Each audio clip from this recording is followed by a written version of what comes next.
Assalamualaikum warahmatullahi wabarakatuh.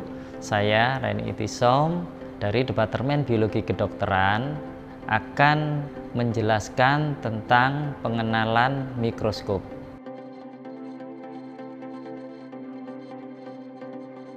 Jadi mikroskop kita simpan di lemari, kita kasih anti pelembab ya. Kemudian kita bawa mikroskop ini ke tempat praktikum, ke meja. Jadi membawanya harus seperti ini, tangan di atas, kemudian tangan kiri itu di bawah. Jadi nggak boleh pakai tangan satu aja, nanti bisa jatuh.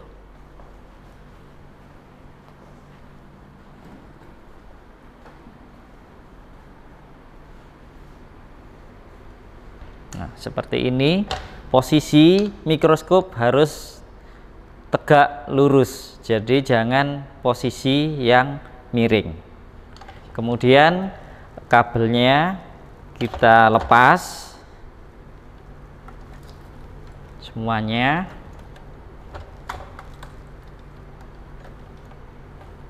Kemudian kita colokkan di sini.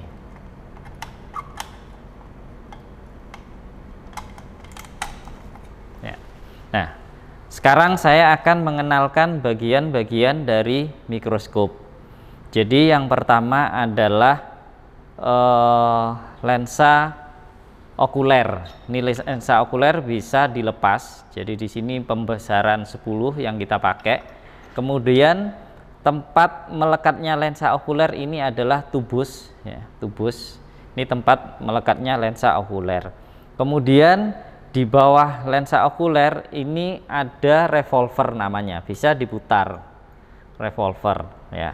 Nah, revolver ini tempat menempelnya lensa objektif. Jadi lensa objektif itu lensa yang bisa dipakai untuk melihat preparat. Lensa objektif ini ada 4. Jadi yang paling kecil itu warna merah, pembesaran 4. Kemudian berikutnya warna kuning ini pembesaran 10 dan warna biru pembesaran 40. Kemudian yang terakhir warna putih pembesaran 100. Lensa objektif ini juga bisa diganti-ganti ya, bisa dilepas ya. Untuk membersihkan lensanya biasanya dengan cara dilepas. Selanjutnya di sini ada stage atau meja untuk meletakkan preparat. Jadi ini bisa dinaik turunkan ya untuk stage atau meja preparatnya. Nah, di sini ada juga jepit ya. Jepit ini untuk menaruh preparat jepitnya ya. Kemudian untuk menaik turunkan itu ada 2 pemutar. Yang besar ini adalah yang pemutar kasar. Kemudian yang kecil adalah pemutar halus. Jadi kalau kita menggunakan mikroskop, kita harus taruh lensa objektif pada posisi yang pembesaran paling kecil ya. Kita taruh yang paling dekat dulu dengan mikrometer, dengan makrometer, kemudian kita putar pelan-pelan.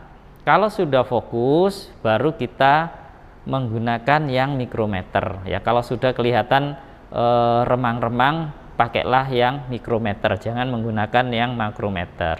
Kemudian objek juga bisa digeser ke kiri ke kanan nih ya, ke kiri ke kanan, kemudian bisa maju mundur. Nah, di sini ada skalanya ya, ada istilahnya titik ordinat. Jadi misalkan saudara mau melihat ya sel, yang dilihat adalah sel, kemudian selnya sudah ketemu, itu bisa dilihat skalanya ya. Skala yang atas ini ada ya, ada yang atas dan ada yang bawah. Misalkan di sini 150, yang bawah 10 ya, ada titiknya kecil. Nah, itu misalkan nanti saudara ditinggal pergi sebentar, ternyata ada orang lain yang merubah, maka kalau sudah dicatat titik ordinatnya, maka kita akan kembalikan seperti semula. Nah, di situ kita bisa melihat sel yang kita maksud sebelumnya. Kemudian dari sini ini juga ada tombol on off ya. Ini ada tombol on off. Kemudian ini ada juga kondensor, namanya ini kondensor.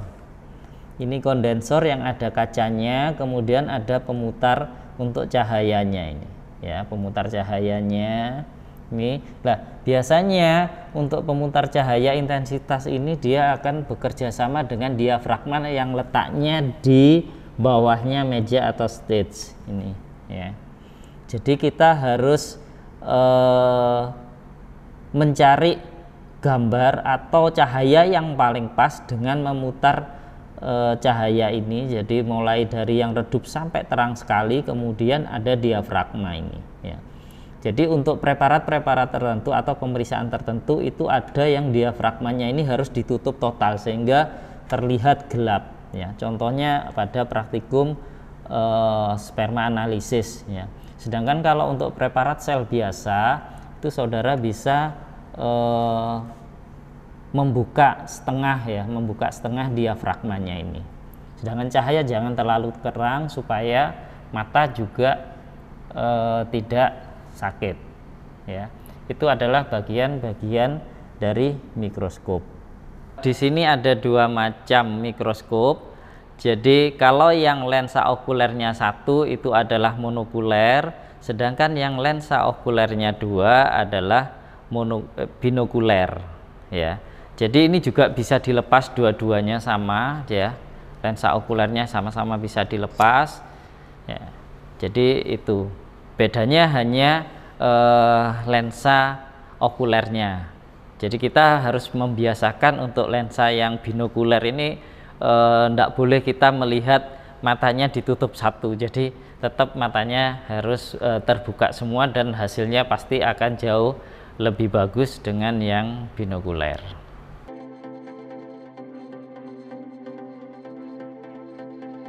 Di sini kita akan membuat preparat portable atau basah dan preparat kering. Jadi ada dua nanti yang kita lakukan. Yang pertama adalah dengan membuat hapusan darah. Di sini ada alatnya ya. Ini pennya ya, pen langsing device-nya. Kemudian ini ada blood lancet-nya. Jadi ini steril dan disposable. Jadi sekali pakai ya untuk blood lancet-nya. Jadi nanti kita ambil darah kita ya di jari ini ya pakai lancet ini. Kemudian kita lakukan pengambilan darah di objek gelas ya, di objek gelas ini. Sedangkan nanti untuk yang preparat temporer itu kita melihat sel yang ada di mukosa pipi. Jadi kita menggunakan tong spatel ini ya, kayak sticknya es krim itu. Kemudian di sini ada metilen blue ya pewarnaannya. Kemudian kita kumurnya pakai air ya, pakai air putih, air minum boleh ya. Jadi caranya adalah kita nanti mengerok pipi. Jadi kumur dulu, kemudian mengerok pipi bagian dalam. Kemudian kita kumur lagi, kita buang, kita kerok lagi ya sampai 3 kali. Nah, kerokan yang ketiga itu baru yang nanti kita taruh di objek gelas ini.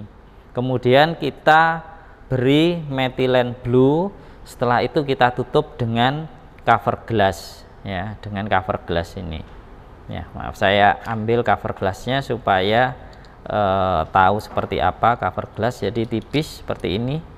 Ya, kita tutup. Itu khusus untuk yang preparat temporer supaya nanti tidak bergerak-gerak selnya karena dikasih metilen blue. Sedangkan untuk yang hapusan darah itu nanti menggunakan 2 objek gelas. Jadi nanti darah kita taruh di tepi, kemudian kita dorong gini, geser, setelah merata ke kanan kiri baru kita hapus gini.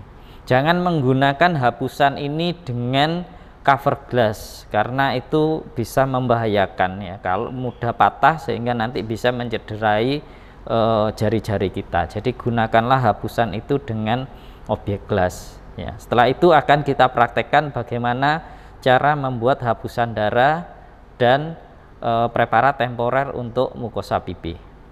Jadi cara pemakaiannya seperti ini, kita lepas, kemudian kita masukkan lansetnya ini ya, sampai gini. Jadi jangan lanset ini jangan diputar dulu sebelum terpasang ke sini, karena ini ada jarumnya, berbahaya. Jadi dipasang dulu baru nanti kita lepas ini ya, kita putar, setelah lepas kita taruh, baru kita tutup ya, seperti ini. Nah baru nanti kita lakukan, nah ini ada putarannya ini ya. Jadi ini ada yang 1, 2, 3, 4 sampai dengan 5. Jadi tergantung kekuatan mana. Jadi ini seperti ini ya, bisa kita putar 1, 2, 3, 4, 5. Jadi mungkin untuk yang perempuan ya, yang perempuan mungkin bisa 2 atau 3 saja cukup ya, karena kulitnya kan lebih tipis. Tapi kalau kulitnya tebal itu biasanya menggunakan 4. Kalau menggunakan 1 ya enggak bisa ya. Jadi sebelum diambil darahnya kita harus diberikan kapas yang mengandung alkohol ya, dengan antiseptik swab ya, yang bisa beli jadi ataupun pakai kapas ya, kapas dengan alkohol. Nah seperti ini, lalu kita kasih gini ya, kita berikan alkohol ya, tuh. Kemudian setelah itu ini kita tarik belakangnya, nah sampai bunyi klik itu ya, baru kita taruh sini. Bentar ya, ini ya, baru kita pencet ininya, tombolnya. Nah keluar ya, mungkin ini kurangan ini. Oh ini keluar ya. Jadi kalau kulitnya terlalu keras itu ini kita pakai yang 5 mungkin ya, untuk yang cowok. Kemudian kita taruh di sini, kita teteskan.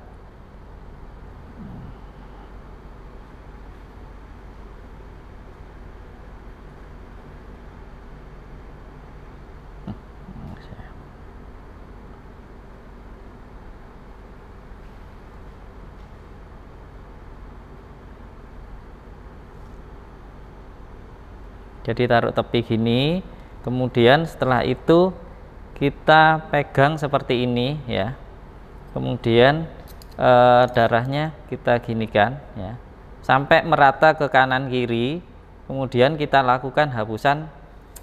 Nah seperti ini ya, ini karena darahnya kurang ya, jadi kurang bagus ini ya. Jadi nanti yang akan dibaca adalah bagian yang ekor ya, artinya yang sebelah sini, bukan yang di pangkal. Kalau di pangkal biasanya eritrositnya bertumpuk, jadi yang kita lihat adalah yang sisi ekor.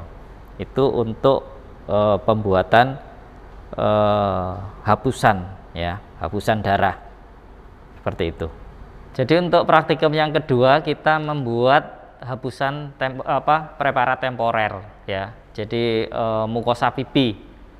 Jadi kumur-kumur dulu ya, kemudian dibuang ya. Ya. Supaya bersih tujuannya ya. Kemudian kita kerok ya. Ya, keroknya jangan keras-keras ya, di bagian dalam dari pipi ya, di bagian dalam dari pipi. Jadi dikerok ya sampai 3 kali ya, dikerok kumur sampai 3 kali. Setelah itu kerokan terakhir itu ditaruh di objek gelas ya. Setelah di objek gelas baru kita kasih metilen blue, kita tetesi metilen blue 1 tetes saja pakai pipet ya, jangan terlalu banyak ya, 1 tetes.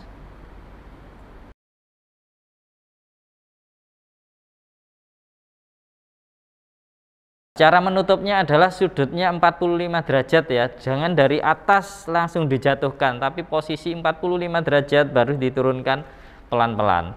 Tujuannya apa? Supaya tidak ada gelembung udara. Kalau kita menjatuhkan dari atas untuk tutupnya atau cover gelasnya, maka banyak terjadi gelembung sehingga pada saat pengamatan itu akan mengalami kebingungan karena banyak gelembung, mana yang sel, mana yang gelembung. Tuh. Ya, seperti itu. Setelah itu kita lakukan pengamatan di bawah mikroskop, tetapi jangan lupa pada objek preparat itu ada kertas kecil putih, itu harus dikasih kode ya, kode nama kelompoknya atau nama orangnya ya. Jadi setiap kertas kecil, kenapa? Karena supaya tidak tertukar dengan kelompok yang lain.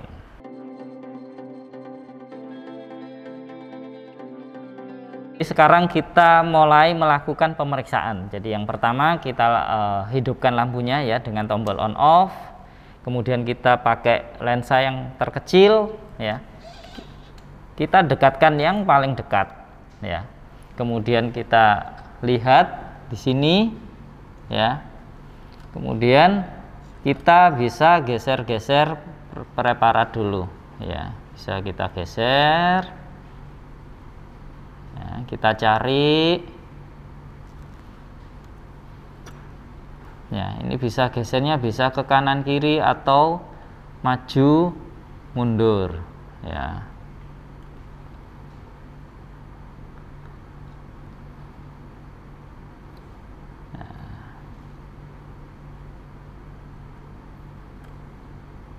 Nah, kita bisa lihat di sini ya. Setelah itu karena pakai pembesaran 40 ya, 40.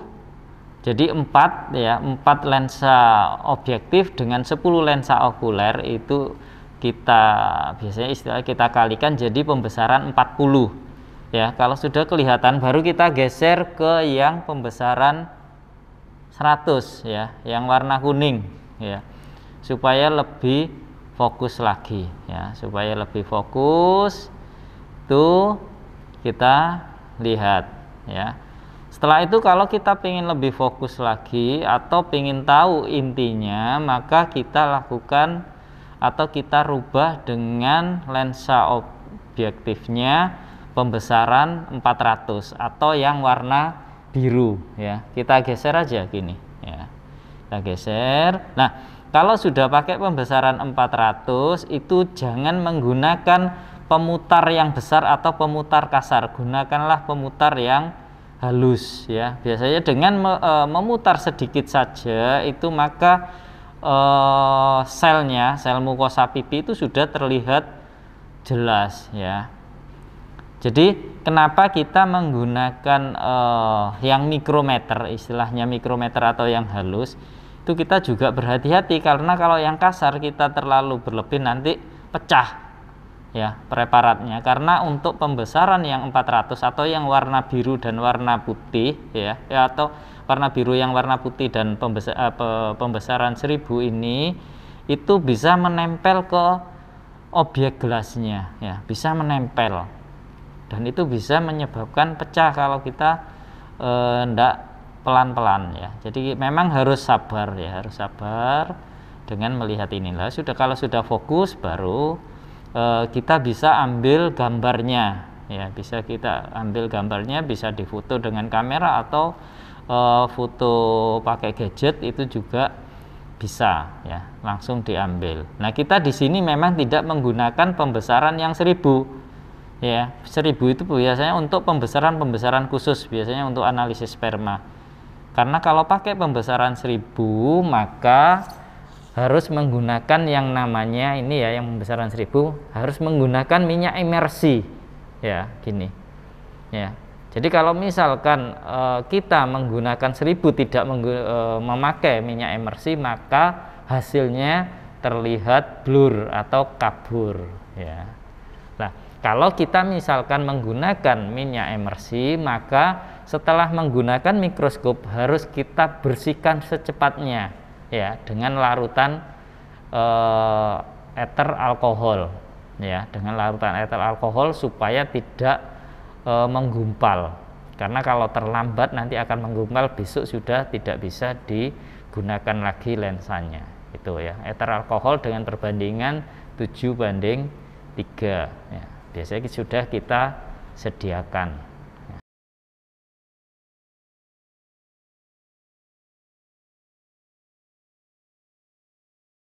Untuk pemeriksaan hapusan darah ini tanpa menggunakan larutan seperti metilen blue, sehingga kita tidak perlu menggunakan cover glass. Jadi ini langsung dilihat di sini, prosesnya sama persis dengan melihat tadi sel mukosa pipi. Jadi taruh pada jarak terdekat ya preparatnya, kemudian kita lihat ya dekat, kemudian kita putar pakai pemutar kasar sama ya. Setelah terlihat fokus, baru kita pindah ke pembesaran 100 ya, pembesaran 100 ini ya, kita putar lagi pakai pemutar halus ya. Nah, itu sudah kelihatan.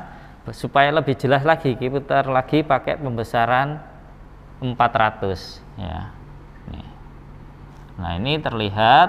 Nah, setelah terlihat, ini di mikroskop sudah kita pasang mikrometer ya. Kita pasang mikrometer, nanti saudara tinggal mengukur panjangnya ya, panjangnya dengan mikrometer ini ya. Jadi diukur berapa panjangnya eritrosit yang ada. Misalkan ketemu 2 strip, berarti nanti dikalikan ya, ada pengalinya ya kalau 2 strip. Jadi dikalikan 1,25 kalau menggunakan pembesaran 400 ya. Kalau pembesaran 100 maka menggunakan pengalinya adalah 5 ya kalau mikrometer. Kemudian kalau pembesaran 40 pengalinya adalah 12,5 ya. Nanti untuk lebih jelasnya bisa dilihat di buku panduan ya. Jadi sama dengan yang mukosa pipi tadi, jadi sel mukosa pipi itu diukur juga berapa panjangnya, nanti ketemunya berapa strip ya.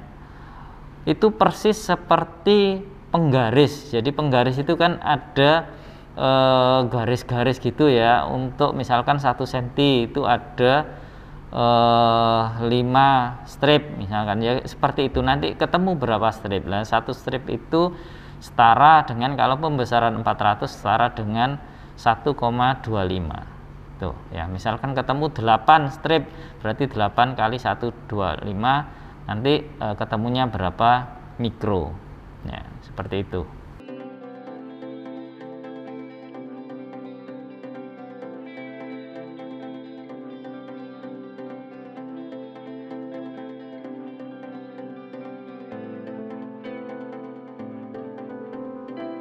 Jadi setelah selesai kita melakukan pengamatan, maka preparat ini kita ambil ya.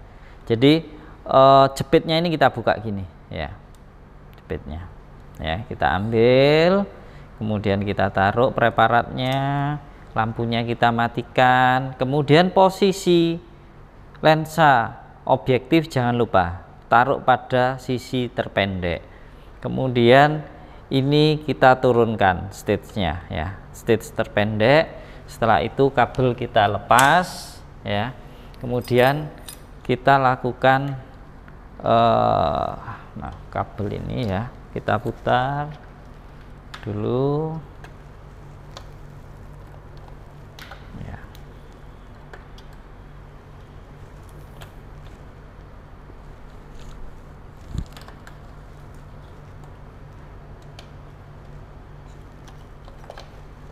Ya, nah seperti ini. Kemudian bawahnya juga harus 2 gini ya.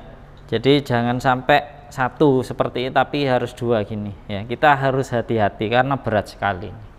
Kita lakukan penyimpanan ulang ya. Nah, kita taruh di lemari gini ya. Jadi seperti ini.